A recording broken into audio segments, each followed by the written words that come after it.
Alright, Justin here, actually just got off work. So, I was gonna throw another video out there on stereos and things like that. This is, well, the Mustang. I took a wiring harness out from, well, actually I've got it from the parts store, and I didn't want to cut my wires and rig it like I did the truck. That was not a good way to do it. But anyways, long story short, so I got that kit and put it in, wired up my radio right to it so I didn't have to cut any wires or anything like that. Then I wanted to put a system in the car. Okay, so of course I suppose this is for people that don't know how to put a system in. I was just going to kind of run through it real quick.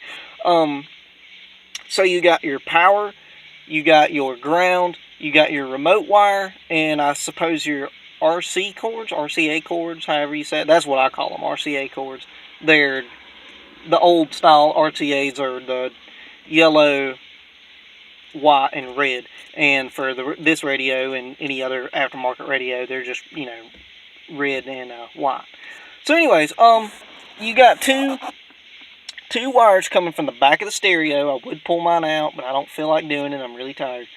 But there's two wires. So you got one wire, which is the RC cords. There's two of those in that one wire, and they'll connect to the back of your radio, of course, red and white. And then you have a remote wire. That remote wire, when the radio cuts on, that's when the amp cuts on. So we'll go from there, and I just got everything kind of hidden or whatnot. I say hidden. There's my wires right there. That is the remote wire and the AV or RC wires, whatever you want to call them. Then we'll go right here. I got my power wire ran just up under the door, and I accidentally cut it. And I'm going to go ahead and take that out. That's really annoying. But I just pop this clip off right here and run it all the way down through there, and I still got some more work to do with that. I still need to hide these wires here, but there's the power wire, the AV, RC, whatever the hell you want to call it, and the this is just an extra wire that I had taped in, and then the remote wire. Okay, so we're gonna go up here to the power, and I'll start with that first.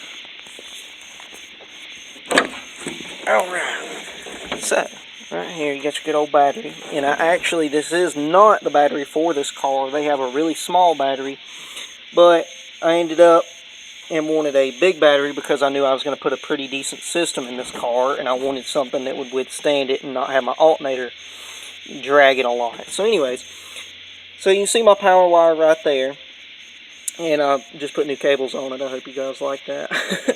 But there's my power wire. It runs. I got some tape because, I'm all into jerry rigging.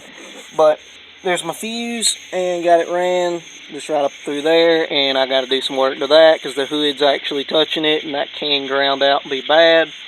But there's my power wire right there. I'm just going to set that down. And then, of course, back here,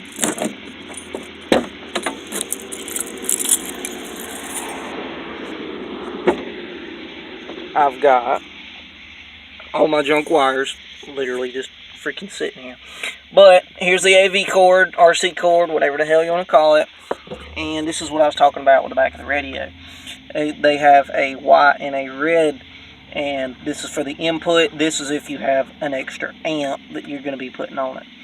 So, yep, there's that. And then the remote control for the bass, that's just to cut the bass down or up, or if it gets really freaking annoying, listen to country, or you want to listen to some rap and jam out.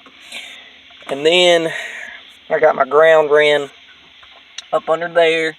This is the ground wire. I'm actually using 0 gauge. Probably can't hardly tell it, but. And then of course I got these two wires right here, positive and negative for, if you can see if you can get into it there, positive and negative for the speakers. It's pretty self-explanatory, but I got those ran to Pioneers here with a Q-bomb. I think that's what they call it, Q-bomb. But I got those ran. They hit pretty hard. I'll try to get a video of them here soon, maybe tonight. I'm not sure. But, yep, that's it. You just got your, your speaker wires after everything. You don't, if your speakers are right there on the amp, then you ain't really got to have much speaker wire for that. And power wire and ground. So as long, and I've had some difficulties with that ground wire. I didn't want to drill any odd holes in my car, which I don't guess it really matter. I mean, it's a $700 car, but either way, I didn't want to do it because it's still a pretty decent little car. So I ended up and just found this, which holds this little piece right here on the carpet. Those are the tail light screws. I did have it there, but if you can see, it has a gasket back in there. It kept grounding itself out, so I didn't like that. It's pissed me off, so I redone it. Got a screwdriver and some sandpaper. You can probably see where I scratched it up right there.